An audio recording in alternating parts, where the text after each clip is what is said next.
Hello guys, welcome to Arunoday classes. मैं आपका Arunoday classes में स्वागत करती हूँ। मेरा नाम है मीनाक्षी और आज हम बात करने वाले हिंदी प्रैक्टिस सेट के 4 की। ठीक है, आपके 3 प्रैक्टिस सेट मैंने करा दिए हैं। ठीक है, अगर जिसने वो क्लासेस नहीं देखी हैं तो आप प्लेलिस्ट में जाकर क्या है क्लास को देख सकते हैं।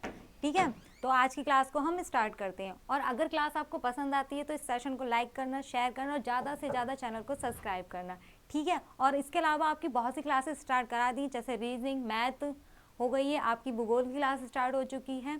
तो आपको क्या है, सारी क्लासें अटेंड करनी है। तो फिर आज की क्लास स्टार्ट करते हैं। देखो, आज की क्लास का जो फर्स्ट क्वेश्चन है वो है वर्तनी के अनुसार शुद्ध शब्द का चयन कीजिए। क्या है? वर्तनी के अनुसार शुद्ध शब्द का चयन कीजिए, यानी कि एक शब्द जो है इसमें मतलब 3 शब्द आपके गलत दिए गए हैं और एक शब्द जो है वो आपका सही दिया हुआ है, तो हमें सही को चेक करना है। तो पहले पढ़ लेते हैं अपने चारों ऑप्शन को। फर्स्ट है आपका पूजनीय, बी आपका पूजनीय और सी आपका पूजनीय और डी आपका पूजनीय।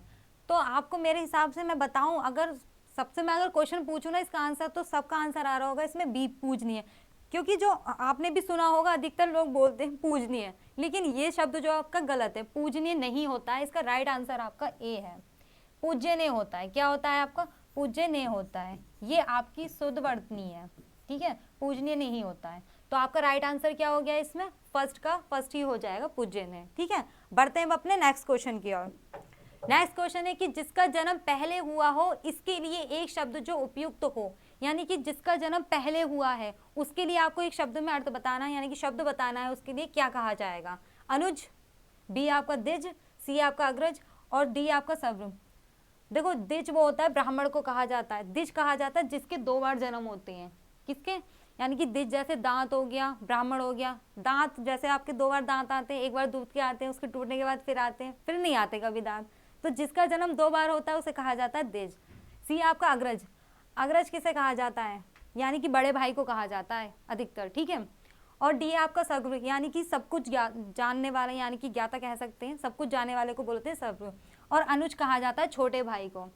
तो छोटे भाई से पहले जन्म किसका होता है? बड़े भाई का होता है। तो किसका जन्म पहले हुआ होगा? यानी कि अग्रज। इसका जो आंसर है ना वो है आपका सी है, जिसका जन्म पहले हुआ हो उसे अग्रज यानी कि बड़े भाई को कहा जाता है। तो इसका जो राइट आंसर हो जाएगा वो हो जाएगा आपका सी। ठीक है, बढ़ते हैं अपने नेक्स्ट क्वेश्चन की ओर।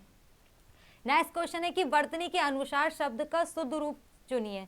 अधिकतर आपके जो एग्जाम हो रहे हैं ना, देखो हिंदी में कुछ नहीं है, व्याकरण तो है ही, लेकिन व्याकरण का क्यों उपयोग किया जाता है? ताकि हमारी वर्तनी ठीक हो जाए। ठीक है, जब तक व्याकरण नहीं होगा हिंदी को हम शुद्ध नहीं कर सकते। वैसे हम बोलते हैं हिंदी, लेकिन बहुत से शब्द क्या है हम भी गलत बोलते हैं। अगर जिसे व्याकरण का ज्ञान होगा वो क्या करेगा, उसी के अनुसार हम हिंदी को उपयोग कर सकते हैं। तो अधिकतर हमारे जो क्वेश्चन आ रहे हैं ना अब यही आ रहे हैं कि वर्तनी के अनुसार शब्द का शुद्ध रूप चुनिए, यानी कि जो सही लिखा हुआ है। तो इसमें भी पढ़ लेते हैं। पहला ऑप्शन है पुरुषकार, फिर बी है आपका पुरस्कार, सी आपका पुरस्कार, फिर से वही डी आपका पुरस्कार। तो आपका जो राइट आंसर है वो आपका डी, पुरस्कार होता है क्या? ठीक है, तो हमारी शुद्ध वर्तनी कौन सी हो गई? डी हो गई है। थर्ड का हमारा आंसर क्या हो गया? आपका डी हो गया। बढ़ते हैं अपने नेक्स्ट क्वेश्चन की ओर। नेक्स्ट क्वेश्चन है सजावट शब्द का प्रत्यय बताइए, प्रत्यय बताइए। ठीक है, तो आपको मैं बता दूं, मैंने अपनी प्रीवियस क्लास में भी आपको बताया था, एक प्रत्यय होता है, एक आपका उपसर्ग होता है। उपसर्ग क्या होते हैं? शब्दों के पहले जुड़कर उसके शब्द में परिवर्तन कर देते हैं, एक नया रूप भी बन जाता है। और प्रत्यय क्या होते हैं? ये शब्द के किसी भी शब्द के पीछे जुड़कर क्या उसमें परिवर्तन कर देते हैं, परिवर्तन करके एक दूसरा अर्थ निकाल देते हैं। ठीक है, तो हम देख लेते हैं ये जो पीछे के ही वर्ड जुड़े हुए हैं। तो सजावट में, सजावट को अगर हम संधि विच्छेद करो तो क्या होगा? सजा प्लस आवट, क्या होगा सर इसका संधि विच्छेद? साज प्लस आवट होगा, सॉरी क्या होगा इसका संधि विच्छेद अगर मैं तोड़ू तो?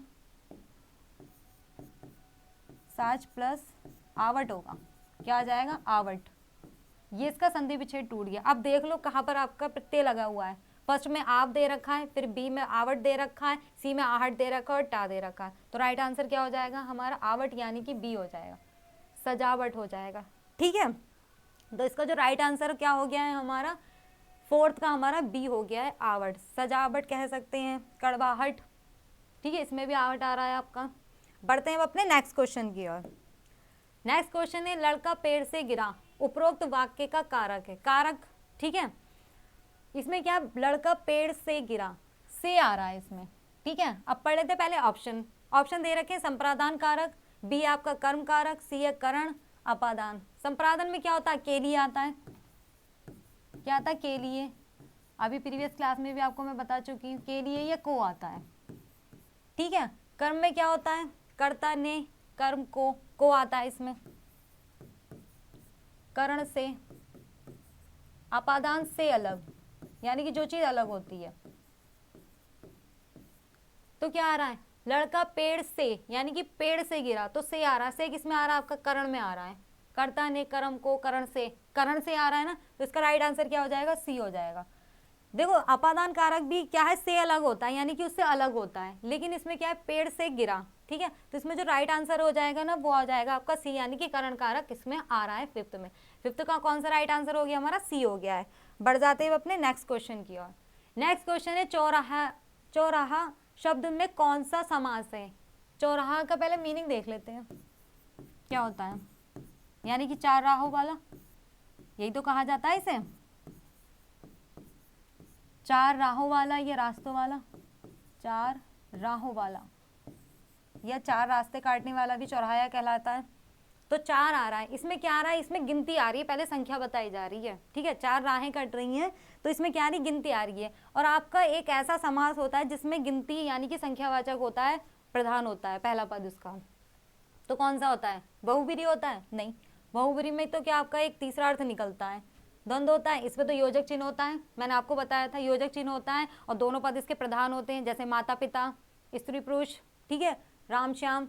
दिगु, दिगु में आपकी संख्या बताई जाती है, तत्पुरुष तो आपके अलग हो जाएंगे। तो जो राइट आंसर है ना, वो हमारा सी है, क्योंकि इसमें जो पहला पद होता है इसका प्रधान होता है, और उसमें क्या संख्या का पता चलता है, किसका, संख्या का बोध होता है, चाहे वो त्रिफल हो, त्रिगुण हो, तीन गुणों वाला हो, ठीक है। तो वो क्या हो जाएगा हमारा, वो हो जाएगा हमारा द्विगु समास।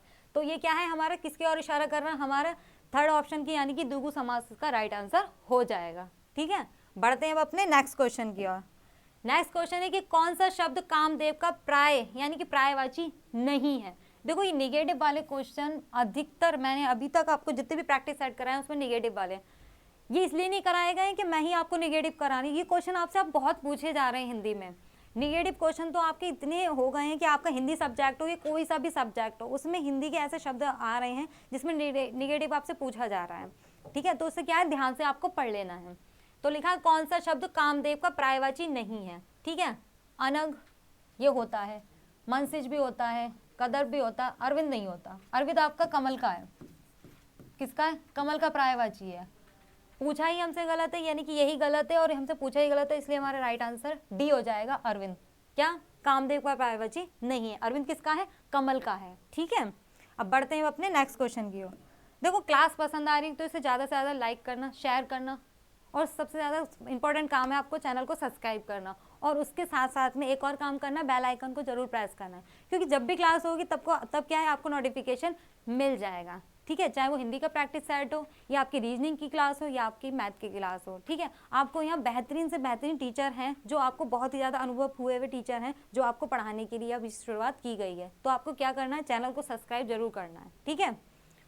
तो नेक्स्ट क्वेश्चन है हमारा खा है, यानी कि एक खा बढ़ दे दिया, वो क्या है। फर्स्ट ऑप्शन दे रखा अघोष व्यंजन है, बी अल्प प्राण व्यंजन है, घोष व्यंजन है, ये विवर्त है। तो देखो मैंने आपको बताया था, खा दे रखा है इसमें, ऐसे शब्द यानी कि ऐसे वर्ण जिनके उच्चारण में क्या होता है, नाद का उपयोग नहीं होता है, उन्हें अघोष वर्ण कहते हैं। नाद का उपयोग, नाद क्या होता है आपका, जो शब्द क्या होते हैं आपके यानी कि संगीत में उपयोग होते हैं, तो जिन वर्णों के उच्चारण में नाद का उपयोग नहीं होता उसे अघोष वर्ण कहते हैं। और आपके जो व्यंजन होते हैं ना, स्वर व्यंजन जो 25 होते हैं, उन्हें 5 वर्गों में बांटा गया है। तो जो प्रत्येक वर्ग का पहला और दूसरा शब्द होता है वो आपका अघोष कहलाता है, और तीसरा और चौथा और पंचम वर्ण जो होते हैं, और उसके अलावा याराला शाह जो होते हैं वो आपके घोष होते हैं। तो पहला वर्गों का पहला वर्ण और दूसरा वर्ण वो क्या है, आपके अघोष हैं, ठीक है। तो इसमें हमें अघोष पूछा गया। तो देखो अगर मैं बात करूं, आपके 5 वर्गों में बांटा है, क, च, त, प और न, ठीक है। इन वर्णों में आपको बांटा गया है। तो ये आपके 5 वर्ग हैं। तो का तो है, जो का वर्ग है आपका, इसमें क्या हो जाएगा, का खा आ जाएगा, गा आ जाएगा, घा आ जाएगा और ड़ा आ जाएगा। देखो हमसे पूछा है खा, और मैंने आपको बताया पहला और दूसरा शब्द क्या कहलाते हैं, आपके अघोष कहलाते हैं, अघोष व्यंजन कहलाते हैं। तो अब देख लो अघोष व्यंजन का अगर ऑप्शन है तो हमारा राइट आंसर हो जाएगा। फर्स्ट में ही दे रखा है, ए में दे रखा है ना अघोष व्यंजन, और यही मैंने आपको बताया। यानी कि जो आपके 5 वर्ग होते हैं उन वर्गों में पहला और दूसरा वर्ण आपका अघोष होता है, तीसरा, चौथा और 5वां वर्ण क्या कहलाता है आपका, वो घोष कहलाता है। ठीक है, तो इसका राइट आंसर क्या हो गया हमारा, ए हो गया, यानी कि अघोष व्यंजन। अब बढ़ जाते हैं अपने नेक्स्ट टॉपिक यानी कि नेक्स्ट क्वेश्चन पर। सॉरी, नेक्स्ट है आपका कि ऋण मुक्त समस्त पद का विग्रह है, इसका विग्रह करना है। विग्रह यानी कि इसके 2 टुकड़ों में तोड़ना, एक तरीके से कह सकते हैं। ऋण मुक्त, ऑप्शन पढ़ लेते हैं, ऋण प्लस मुक्त, हाँ वैसे दोनों का मीनिंग निकल रहा है। बी है ऋण की मुक्ति, ऋण की मुक्ति का तो कोई समझ में नहीं आया। सी है ऋण और मुक्त, डी है ऋण से मुक्त। देखो डी होगा इसका राइट आंसर। कैसे होगा, देखो ऋण से मुक्त, ऋण होता है एक तरीके से उधार किसी का, कर्ज, ठीक है। तो क्या कहते हैं, हम कहते हैं ना हम कर्ज से मुक्ति पा गए, सुना होगा आप लोगों ने, कर्ज से मुक्ति पा गए। तो क्या हो जाएगा, रिक्त से यानी कि रिक्त से सॉरी ऋण से मुक्त हो जाएगा इसका राइट आंसर। और ये आपका जो ना वो तत्पुरुष समास है उससे रिलेटेड है, ठीक है। तो उसका आंसर हो जाएगा 9th का हमारा डी हो जाएगा, ऋण से मुक्त, ऋण मुक्त का विग्रह हो जाएगा।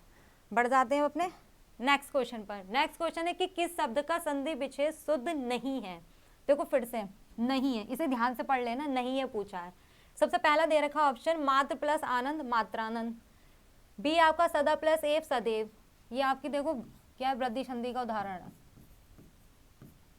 क्या सदैव। 2 मात्राएं आ रही है ना, अगर एक मात्रा होती तो कौन सी आ जाती, गुण संधि हो जाती। जब 2 मात्रा हो जाती तो उसमें वृद्धि हो जाती तो वृद्धि संधि कहलाती है। फिर है प्रत प्लस अनुमति, प्रत अनुमति, ये आयादी संधि का है। किसका है, आयादी संधि का है, ठीक है, आयादी संधि का है। अब देख लेते हैं, प्रति प्लस अनुमति पित्रानुपति हो जाएगा। परम प्लस औदार्य यानी कि परमोदय, ये भी आपकी वृद्धि संधि का उदाहरण है।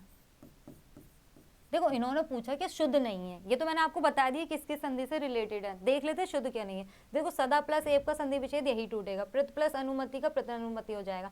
क्योंकि क्या होता है, ऋषि ऋषि होता है ना, ये वाला इधर ऋषि ऋषि होना चाहिए, इधर आ हो या बड़ा आ हो, तो वो रा में टूट जाता है। तो क्या हुआ, रा से ऋषि टूट के यहाँ पर रा आ गया, पितृ अनुमति होगी, ता के साथ रा आ गया, ठीक है, ये रूल होना चाहिए। परम प्लस औदर्य, देखो यहाँ आ है, इधर आ है, सॉरी इधर भी आ की मात्रा आ रही है, इधर हो गया परमोदय, इसमें वृद्धि संधि हो गई। क्या हो गई आपकी, वृद्धि संधि हो गई है इसमें। तो देख लेते हैं मात्रा प्लस आनंद में, देखो यहाँ भी त्रा दे दिया और यहाँ पे भी इन्होंने त्रा कर दिया, ये रूल नहीं होता है। क्योंकि देखो ये वाला था ना आपका प्रति प्लस अनुमति, यहाँ पे ऋषि ऋषि था तभी तो रा में टूटा था, इन्होंने यहाँ पर भी रा दे दिया। इसका क्या होना चाहिए, इसका होना चाहिए मार्त प्लस अनुमति। क्या होना चाहिए आपका, मात्र प्लस अनुमति, अनुमति तब होगा, सॉरी ये नहीं होगा, इसका होना चाहिए मात्र प्लस आनंद है ना, तो मात्र प्लस आनंद होना चाहिए था।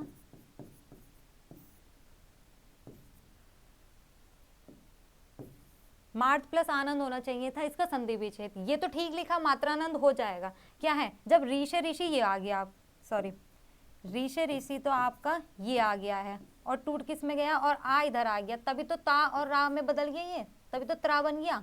ता तो आ ही गई क्योंकि यहाँ पे ता दे रखा है और रा में हमें इसे तोड़ना था, तो रा जब जुड़ जाएगा तो ता और रा मिलके क्या बनते हैं आपके, त्रा ही तो बनते हैं।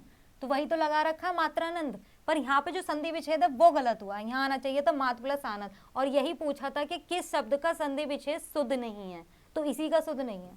तो राइट आंसर कौन सा हो जाएगा हमारा, ए वाला हो जाएगा। क्या होना चाहिए था इसकी जगह, मात्र प्लस आनंद, मात्रानंद हो जाता, ठीक है। बढ़ते हैं अपने नेक्स्ट क्वेश्चन की ओर। नेक्स्ट क्वेश्चन है कि वर्तनी की दृष्टि से अशुद्ध शब्द, अभी शुद्ध पूछा था अब अशुद्ध पूछा है, ठीक है। अशुद्ध शब्द है, पहला देखा है सदुपदेश, बी है तदोपरांत, फिर है अकिंचन, फिर डी है वाल्मीकि। देखो ये भी ठीक है, ये भी ठीक है, ये भी ठीक है। तदोपरांत में मिस्टेक है, क्या है देखो, तदु प्लस प्रांत होता है, इसका संधि विच्छेद अगर हम तोड़ेंगे तो किस में टूटेगा, इसमें। तदु प्लस प्रांत होता है तब उसे बोलते हैं तदुपरांत, ठीक है। और इसमें क्या लिखा है आपका, तदोपरांत लिखा है, तो ये आपका क्या है, गलत है। और हमसे अशुद्ध शब्द निकालना था, यानी कि बी ऑप्शन क्या है हमारा, गलत है। सही क्या होना चाहिए, तदु प्लस प्रांत होना चाहिए था, ठीक है। बढ़ते हैं अपने नेक्स्ट क्वेश्चन की ओर। नेक्स्ट क्वेश्चन है कि प्रताप को प्रताप उच्चारण करना कौन से प्रकार के अशुद्ध उच्चारण का भेद है। देखो ये क्वेश्चन आपके बहुत ज़्यादा रिपीट हो रहे हैं, इसमें बहुत सी मिस्टेकें होती हैं, जैसे स्वर की मिस्टेक कर देते हैं वर्तनी में जब हम बोलते हैं तब, देख लें। तो इसमें क्या था, प्रताप होता है, इसमें लिखा प्रताप।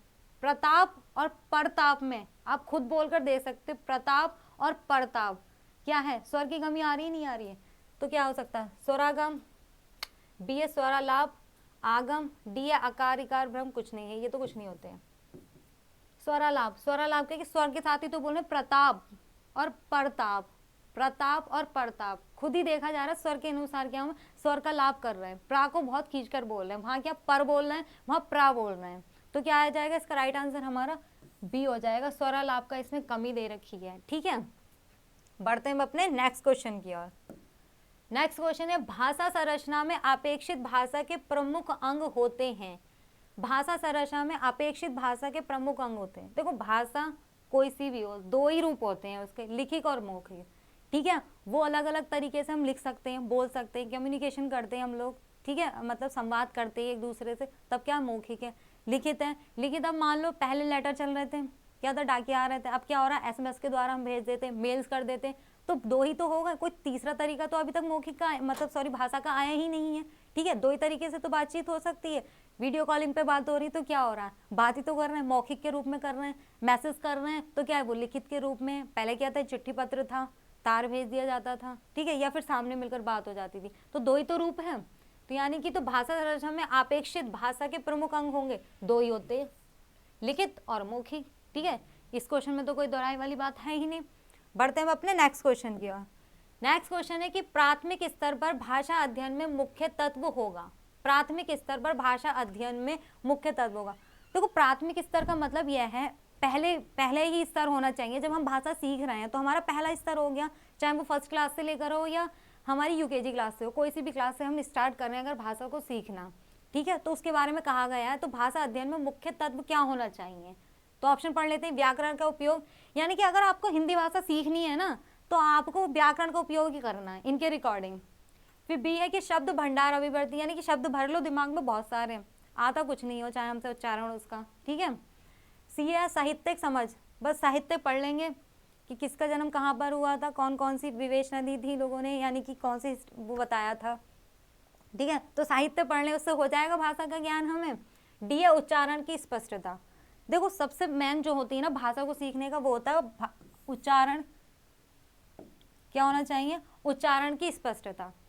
देखो चाहे हम हिंदी सीख रहे हो, मान लो हमें किसी को हिंदी नहीं आती है या इंग्लिश नहीं आती है, तो सबसे पहले क्या होता है, हमें का खा गा ही सिखाया जाता है या फिर हमें ABCD ही सिखाई जाती है। लेकिन उसमें क्या होता है, सबसे पहले हमें बोलना आना चाहिए, आ को आ ही बोला जाएगा। ठीक है, तो क्या होना चाहिए, सबसे पहले उच्चारण आना चाहिए। जब हम उच्चारण सही से आ जाता है तो हमें किसी भी भाषा को सीखने में कठिनाई नहीं होती है। लेकिन अगर हमारा उच्चारण ही गलत है तो हम साहित्य सीख लें, व्याकरण सीख लें, कुछ नहीं होता। देखो व्याकरण बाद में आती है, पहले तो हमें पहले क्या होता है, उच्चारण करना आना चाहिए, तभी तो हम व्याकरण का उपयोग कर पाएंगे। तो इसका जो राइट आंसर वो क्या हो जाएगा, हमारा डी हो जाएगा। ठीक है, बढ़ते हुए अपने नेक्स्ट क्वेश्चन की ओर। नेक्स्ट क्वेश्चन है जातिवाचक एवं व्यक्तिवाचक संज्ञाओं का कौन सा युग्म गलत है। क्या है, जातिवाचक एवं व्यक्तिवाचक संज्ञाओं का कौन सा युग्म गलत है। देखो पहले बात कर लो जातिवाचक की कि वो क्या होती है, फिर आता है व्यक्तिवाचक। देखो जातिवाचक में होती है किसी की जाति के बारे में पता करना। देखो मैं अपनी लैंग्वेज के हिसाब से डेफिनेशन के अगर परिभाषा बताऊँ तो जाति का मतलब होता है किसी के काम के बारे में पता करना। जैसे टीचर है, टीचर है तो वो उसकी जाति है। अगर मैं कह दूं कि शकुंतला देवी एक टीचर है तो वो व्यक्तिवाचक, क्योंकि मैंने उनका नाम बता दिया है, नाम से व्यक्तिवाचक हो जाता है। ठीक है, और मान लो मैं कह दूं कि हमारा जो देश है भारत, उसमें बहुत सारे शहर हैं, तो शहर क्या हो जाएगा, वो जाति हो जाएगी। अगर मैं कह दूं कि कोई भी शहर अमरोहा है, मुरादाबाद है, लखनऊ है, तो ये क्या हो गया, ये व्यक्तिवाचक हो गया। ठीक है, तो इसमें क्या हो गया, जातिवाचक उसे कहते हैं जिसके काम के बारे में है उसके बारे में पता चल जाता है। ठीक है, फिर आती व्यक्तिवाचक। व्यक्तिवाचक मैंने आपको एग्जाम्पल बता दिया, अगर जहाँ नाम आ रहा है तो वहाँ व्यक्तिवाचक है। क्या है, व्यक्तिवाचक, जहाँ पर नाम आ रहा है। मैं बोलूँ हमारे देश में बहुत से नेता हैं, वो बात ठीक है, तो वो जातिवाचक। अगर मैं बोलूँ नेता सुभाष चंद्र बोस जी हमारे यहाँ के नेता थे, तो वो क्या हो जाएगा, आपके व्यक्तिवाचक में चला जाएगा। तो इन्होंने कहा वही संज्ञाओं का युग्म हमें गलत दे रखा है इसमें। तो सही तो मैंने आपको बता दिया कि क्या क्या होते हैं। जब हमें सही पता होगा तो गलत तो हम एकदम पहुंच जाएंगे आंसर तक। तो ए दे रखा है कुत्ता और पिल्ला, ठीक है। बी दे रखा है नगर और जयपुर।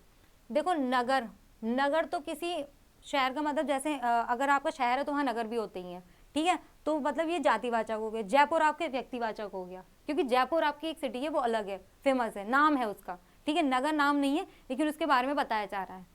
पर्वत, पर्वत आपका कोई सा भी हो सकता है, वो पर्वत की जाति है, ठीक है। लेकिन हिमालय पर्वत बोल दूं, ठीक है, धौलागिरी पर्वत बोल दूं, तो कोई सा भी पर्वत का नाम आ जाता है तो वो क्या हो जाता है, व्यक्तिवाचक है। फिर आता है स्त्री और श्वेता। देखो स्त्री कोई भी हो सकती है ना, कोई भी महिला हो सकती है। मैं बोल दूं हमारे देश में महिलाओं की संख्या इतनी है, तो वो क्या हो गई, एक जाति हो गई उनकी, ठीक है। लेकिन उनका नाम आ गया श्वेता, तो यानी कि वो व्यक्तिवाचक हो गई। तो तीनों में तो देखो आपकी जातिवाचक और व्यक्तिवाचक आ रहा है जो, लेकिन फर्स्ट ऑप्शन है इसमें आपका क्या हो रहा है, सॉरी, जो फर्स्ट ऑप्शन है आपका इसमें क्या है, देखो कुत्ता बता दिया, ये भी एक जाति है, लेकिन अगर इसमें नाम आ जाता तो वो व्यक्तिवाचक में चला जाता, लेकिन पिल्ला लिख दे, लेकिन वो क्या है, तो वो क्या होता है, कुत्ता और पिल्ला एक ही होता है, ठीक है। तो ये दोनों ही जातिवाचक हो गए, तो ये हमारा गलत हो गया, क्योंकि इन्होंने गलत युग में पूछा था। तो हमारा राइट आंसर क्या हो गया, हमारा इसमें फर्स्ट हो गया है। तो बढ़ते हैं अपने नेक्स्ट क्वेश्चन की ओर। नेक्स्ट क्वेश्चन है कि अवर शब्द का विलोम होगा। देखो विलोम शब्द क्या होते हैं, जिनका विपरीत अर्थ प्रकट हो, यानी कि जो उल्टा हो। जैसे मैंने आपको बताया दाएं से बाएं, ऊपर से नीचे, ठीक है, तो ये उल्टा होना चाहिए। तो अवर का क्या हो सकता है, पढ़ लेते हैं ऑप्शन। ए है दूसरा, दूसरा तो हो ही नहीं सकता क्योंकि पहला का दूसरा होगा। बी है अपर, अपर तो नहीं होगा, ठीक है। सी है प्रवर और अधम, तो इसका जो राइट आंसर है वो आपका सी है, प्रवर होगा। अवर का क्या होगा, प्रवर होगा, उल्टा, ठीक है। बढ़ते हैं अपने नेक्स्ट क्वेश्चन की ओर। नेक्स्ट क्वेश्चन है ऊष्म महाप्राण वर्ण है। ऊष्म महाप्राण कौन कौन से वर्ण होते हैं, मैं आपको बता देती हूँ, 4 ही होते हैं। शा होते हैं, शा हो जाएगा, शा हो जाएगा, और इसके साथ में आपका हा भी लगा दिया जाता है, ठीक है। अब देख लो, ये तो रहे आपके 4 ऊष्म महाप्राण, इनमें से देख लो जो होगा वही राइट आंसर हो जाएगा। कौन सा है इसमें, देखो शा मिल गया, कहाँ पर है, ऑप्शन में ये लिखा है, हाँ यही होते हैं, ठीक है। ये होते हैं आपके ऊष्म व्यंजन भी कहा जाता है इनको एक तरीके से। तो राइट आंसर कौन सा हो गया हमारा, इसमें डी हो गया है, 17 का डी आंसर हो गया है। बढ़ते हैं अपने नेक्स्ट क्वेश्चन की ओर। देखो क्लास पसंद आ रही है तो इससे ज़्यादा से ज़्यादा शेयर कर दीजिए। अगर आपको कोई क्वेश्चन मुझसे पूछना है हिंदी में तो आप कमेंट में बता सकते हैं, ठीक है। तो 18 क्वेश्चन है, कुसंग का अर्थ है, क्या है, कुसंग। देखो इसे ना संधि विच्छेद में तोड़ लो, कु प्लस संग। संग का मतलब देखो, कु का मतलब होता है बुरा, संग का मतलब होता है साथ, बुरा साथ, ठीक है। अब देख लो ऑप्शन कहाँ मिल रहा है, ऑप्शन में दे रखा है आपका ए, यानी कि शब्द में क्रम, अच्छा एक मिनट रुको, ये था सॉरी, ठीक है। कुसंग का अर्थ क्या होता है, तो कु प्लस संग हो गया, मैंने इसके बता दिया से संधि विच्छेद। कु का मतलब होता है बुरा और संग का मतलब होता है आपका साथ, यानी कि बुरा साथ। अब अपने ऑप्शन देख लेते, कुशल साथी। देखो कुशल होता है बहुत अच्छा, जो किसी काम में माहिर होता है, कहते हैं ना वो इंसान अपने काम में बहुत कुशल है, तो वो जो माहिर इंसान होता है, तो वो तो हो ही नहीं सकता। कक्षा के साथी, ठीक है, कक्षा के साथ यानी कि सहपाठी कहलाते हैं। संगति के साथ, साथी यानी कि संगति के साथी, यानी कि वो संगति आपकी अच्छी भी होती है बुरी, लेकिन इसमें ये नहीं बताया कि बुरी है या अच्छी है, ठीक है। तो संगति के साथी हो गए। डी है बुरी संगति, और यही हमें ढूंढना था। देखो बुरा साथ या बुरी संगति, बात तो वही हो गई, संगति किसे कहते हैं, साथ वालों को। तो हमारा राइट आंसर क्या हो जाएगा, इसमें डी हो जाएगा। 18 का क्या हो गया, बुरी संगति, यानी कि डी इसका राइट आंसर हो जाएगा। बढ़ते हैं अपने नेक्स्ट क्वेश्चन की ओर। नेक्स्ट क्वेश्चन है कि अंत और विदेश, ये 20 क्वेश्चन है आपका, ठीक है। अंत और विदेश शब्दों में क्रमशः प्रत्यय का शुद्ध विकल्प बताना है आपको, ठीक है। अंत और विदेश, देखो अंत, अंत और विदेश, अगर मैं इनके प्रत्यय बताऊं तो इसमें तो ता आ जाएगा अगर ढूंढा जाए तो, और विदेश में आपका एश आएगा, क्या आ जाएगा आपका, एश आ जाएगा। अब देख लेते हैं इनमें दे रखा है कि ये नहीं दे रखा। त्या और या बिल्कुल भी नहीं है, या और शाह बिल्कुल भी नहीं हो सकता इसमें, या तो है ही नहीं, शाह भी नहीं है इसमें, क्योंकि एश है ना, विदेश को तोड़ेंगे तो क्या आएगा, विदा प्लस शेष, विदेश ही तो होगा। या प्लस ई बिल्कुल भी नहीं है, तो इनमें से कोई नहीं, इनमें से कोई भी नहीं है आपका राइट आंसर। देखो जरूरी नहीं है कि आंसर होना चाहिए, क्वेश्चन में आपका ये वाला भी ऑप्शन होता है, इस पर भी ध्यान कर लेना, कभी इसे छोड़ दो कि इनमें से कोई नहीं, क्या होना ही चाहिए आंसर, ऐसा डेफिनेटली नहीं होता है आपके क्वेश्चन में, इनमें से कोई भी आंसर नहीं हो सकता है, ठीक है। तो ये थे आपके आज के टेस्ट के क्वेश्चन आंसर, ठीक है, 20 क्वेश्चन जो आज हमने इस क्लास में डिस्कस किए हैं। तो आई होप आज की क्लास आपको पसंद आई होगी। अगर क्लास पसंद आई है तो लाइक कीजिए, शेयर कीजिए, चैनल को जरूर सब्सक्राइब कीजिए। सब्सक्राइब करने के साथ क्या करना है, बेल आइकन को जरूर प्रेस कर देना ताकि जब भी क्लास हो तो आपको नोटिफिकेशन मिल जाए। तो फिर आज की क्लास के लिए थैंक यू सो मच।